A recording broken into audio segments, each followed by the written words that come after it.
Dans ma recherche, je m'intéresse à comment des observateurs-observatrices, souvent des employés, réagissent à la manière dont une entreprise interagit avec ses parties prenantes. Il y a plusieurs axes à cette recherche que je vous propose de venir découvrir avec moi.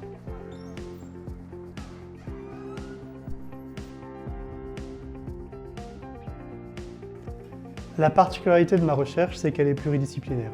Je suis un chercheur en management, j'ai un doctorat en management, mais j'emprunte des théories et des méthodologies quantitatives aux sciences psychologiques.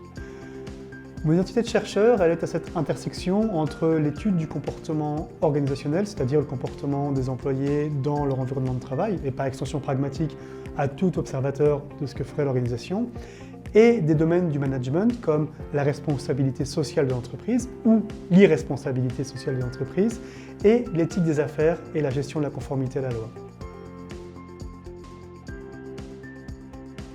L'axe historique de ma recherche s'intéresse aux réactions des employés aux pratiques dites responsables de leur entreprise, c'est-à-dire les pratiques environnementales et les pratiques sociales. C'était le thème de mon doctorat. Graduellement, mon intérêt de recherche a dérivé vers les réactions aux pratiques dites irresponsables de l'organisation. L'idée de base, c'est qu'on va tenir les autres autour de nous, notamment notre entreprise, responsables de ces agissements moraux, soit qu'elle viole des principes moraux, soit qu'elle respecte ces principes moraux.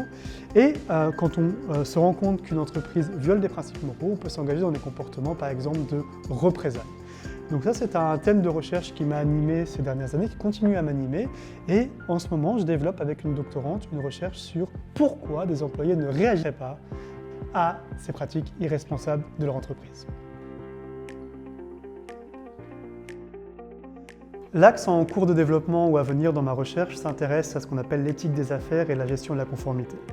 Un premier projet, c'est de s'intéresser à comment des codes de conduite des entreprises vont se traduire effectivement en conduite des employés. Donc, est-ce qu'un code qui va prévoir différentes matières éthiques va se traduire en comportement éthique de la part des employés d'une organisation?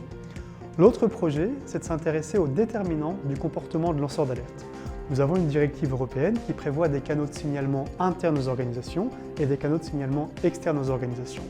Dans les plus grosses structures de plus de 250 travailleurs, nous avons la possibilité de lancer l'alerte de manière anonyme.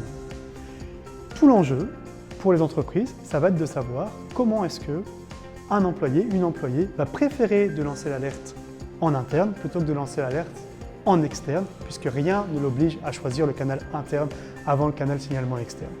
C'est là tout l'enjeu et je trouve que cet enjeu est particulièrement fascinant.